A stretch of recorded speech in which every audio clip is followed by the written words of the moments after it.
dear viewers, and welcome to a new edition of our program Africa Today. In today's edition, we are going to talk about the celebrations for the different occasions as we are celebrating Sham el-Nissim today. But first, we'll start with this report where Egypt's Supreme Council for Investment, established by a presidential decree, President Sisi had issued a decree number 141 for the year 2023 to establish the Supreme Council for Investment. The new Supreme Council for Investment replaces the Investment Council that was established by the presidential decree in July 2016. More details in the following report. President Abdel Fattah el-Sisi has issued decree number 141 of 2023 to establish the Supreme Council for Investment. According to the decree, the council will be presided over by the President of the Republic. Members of the council include the Prime Minister, Minister of Defense and Military Production, Governor of the Central Bank of Egypt, Minister of Justice, Minister of Planning and Economic Development, and Minister of International Cooperation, and others. Membership also extends to the CEO of the General Authority for Investment and Free Zones. The Council is required to meet at least once every 3 months and whenever necessary at the invitation of its chairman. A valid meeting of the Council will require a quorum of majority of members. Decisions will be made by a majority of present members. The chairman of the Council breaks any vote ties. All state institutions are bound by the decisions of the Council and must take necessary measures to implement them. The new Supreme Council for Investment replaces the Investment Council that was established by presidential decree in July 2016. The new council has more members, including the chairman of the General Authority of the Economic Zone of the Suez Canal and the executive director of the Egyptian Sovereign Fund for Investment and Development. This move is part of the ongoing reform program adopted by the Egyptian government to boost investments and economic growth in the country.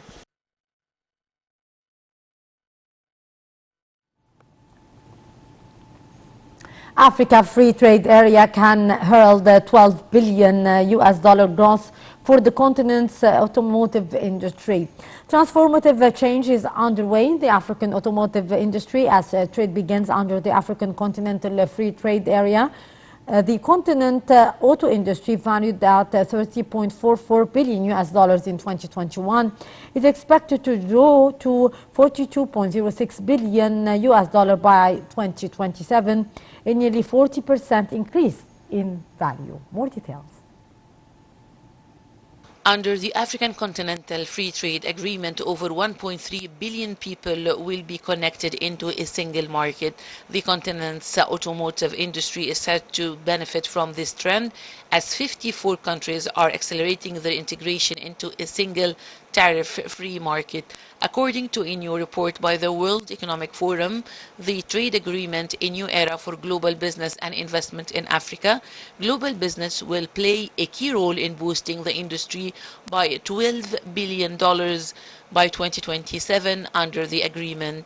Transformative change is underway in the African automotive industry as trade begins under the African Continental Free Trade Area. The continent's auto industry, valued at $30.44 billion in 2021, is expected to grow to $42.06 billion by 2027, a nearly 40% increase in value. According to a new report by the World Economic Forum, the trade agreement, a new era for global business and investment in Africa. Much of this growth can be serviced by local companies within the newly established free trade area. Under the agreement, over 1.3 billion people will be connected into a single market. For the automotive industry, that's a significant opportunity. And indeed, the flash flooding destroys homes, livestock for families, the world's worst hunger crisis in Africa. Extreme rains and flash flooding have destroyed homes and livestock in rural communities in Ethiopia and in Somalia, struggling to recover after almost 3 years of complete drought. Extreme rains and flash flooding have destroyed homes and livestock in rural communities in Ethiopia and Somalia, struggling to recover after almost 3 years of drought. Dashing hopes of a reprieve from the East Africa's worst hunger crisis in decades, which is hitting children hardest. Over the past 3 weeks, flash floods have killed at least 50 people, forced more than 30,000 families from their homes, and wiped out at least 10,000 livestock and 21,000 hectares of crops across both countries. Save the Children said that these extreme weather events show the vulnerability of the Horn of Africa to the climate emergency and how climate impacts and the hunger crisis are linked. Following 3 years of drought, some 25 million people are going hungry across Somalia and Ethiopia, with more than 2.5 million children experiencing malnutrition as the world faces its worst hunger crisis this century. About 345 million people globally are projected to be food insecure this year, more than double the number in 2020.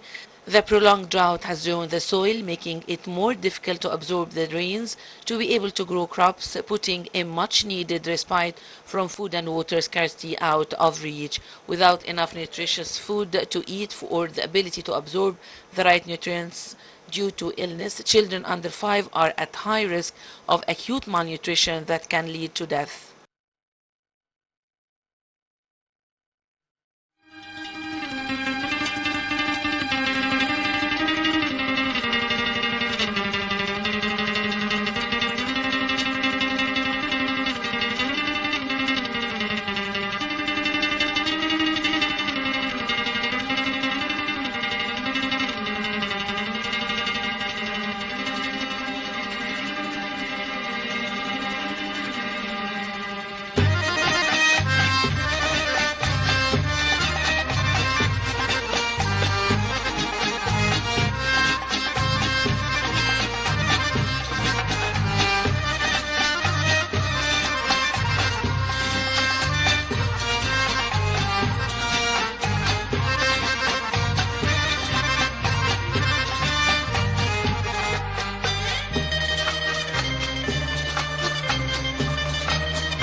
Again, our dear viewers, as I mentioned at the beginning of the episode, that we are going to talk about the different celebrations, the different feasts that we are celebrating these days. Few days ago, we did celebrate, yesterday actually, the Resurrection Day. Today we are celebrating Easter and Shem al-Nasim, and in few days we are going to celebrate the Eid al-Fitr or the Lesser Bayram. So we are having much celebrations to have in these very few days, and to shed light about the importance of these festivities and its impact on our unity and feeling of festivities. We are very much delighted to be joined over the phone by Mr. Ayoub, Mahmoud Ayoub, former plenipotentiary. Hello, sir, and happy Shem al-Nasim. Happy Shem al-Nasim and happy Ramadan and happy Eid al-Fitr. Happy many things. Indeed, Mr. Ayoub, can you tell us about the impact of these festivals, the different celebration and different feasts that we are celebrating? Yesterday it was the Resurrection Day. Today we have Shem al-Nasim, and in a few days we are going to celebrate Eid al-Fitr. So how do you see this unity feeling that we are having these days and these festivities and its impact on the Egyptian citizen? In fact, it is humanity in action. When we see that all the Egyptians, when I say all, I mean Muslims and Christians of Egypt are celebrating, everyone in his own way, but they are celebrating it together. We, the Muslims, are celebrating the Christian holidays.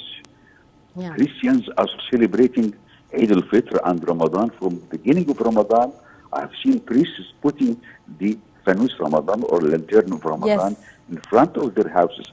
This does not happen all over the world, but rather in Egypt. That is why many people come to Egypt in Ramadan to celebrate and to enjoy and feel the pulse of these people, of the Egyptian people in Ramadan. That is one people, different or several different religions, but one people in every aspect and every aspect. That is why all the Egyptians celebrate Shem al-Nasim, maybe we can say from the time of ancient pharaohs or ancient Egyptians. They are celebrating Sham Nisim in different ways, but all of us, and at the same time, the state is giving it as a holiday, official holiday. Also, official holidays for the Christian celebrations, which is Indeed. very important for us, of course. And this is one of the symptoms of the civilized Egypt, civilized Egyptians who enjoy together. Together is a very important word. Enjoy together the celebrations of Eid al-Fitr, of Ramadan, of Christmas, of the Resurrection Day, and Shem Nisim, of course. Yes. Together we enjoy. Together we celebrate, and together we proceed to the future with steady feet on the ground, and we are sure that tomorrow will be far better than today, inshallah.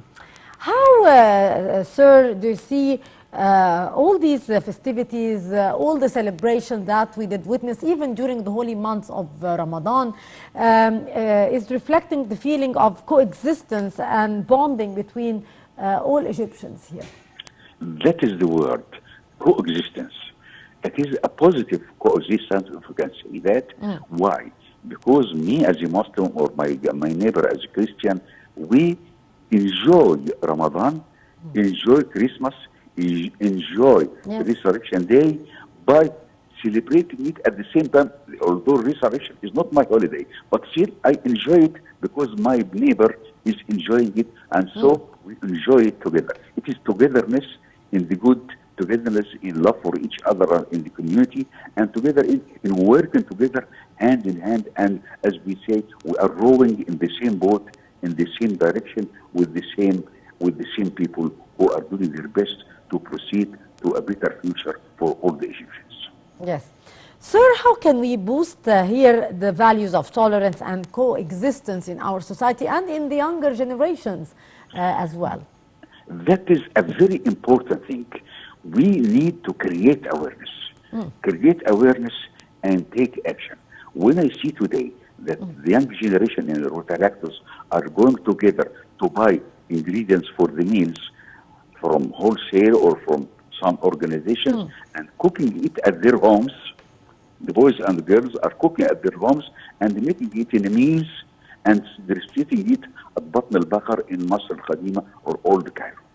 Yeah. All of them are doing that together. We help them as elderly people, we help them and guide them and contribute in this respect, and business persons contribute in this respect. Yes. And together they learn new techniques of life. Together they know how some people are poverty stricken, and they help them to change them from minus to plus, from recipient to donors afterwards. That is the togetherness which we enjoy together by creating awareness, and we should involve the new generation in this togetherness and this positive attitude to what we need to do to proceed to a better future. Yes, sir. Also, why it is a must here to raise the awareness of the people here regarding the importance of this value of being one, of coexistence, of celebrating together, the importance and value of these messages here. It is very important. When electricity, we can use two cords for electricity, positive and negative, to have electricity. Yes. In any community, we need that all the powers in the community work together, not against each other. Together, we proceed together. This is one thing. Other thing is that when we add, the total value is more, but when we subtract, the total value is less. That is to say, when we are cleansing together in the same direction and with the same power, it is seen with the power of every individual, the community as a whole, the society, proceeds faster than if everyone works independently as individual. Yes. So we need the togetherness in all what we do so that we proceed to a better future. Yes.